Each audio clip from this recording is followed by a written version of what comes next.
everyone, welcome to our channel Take Afro. Hope you all are doing great. So today I'm going to show you how to make an announcement channel on Discord. So go to Discord and then go to your server. Now tap server settings and then tap channels. Now tap create and then tap channel.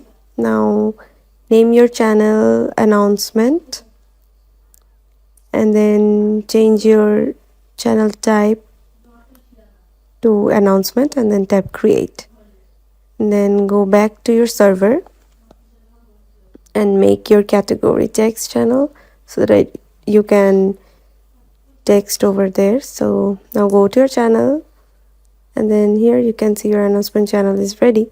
So this is how you can make announcement channel on Discord.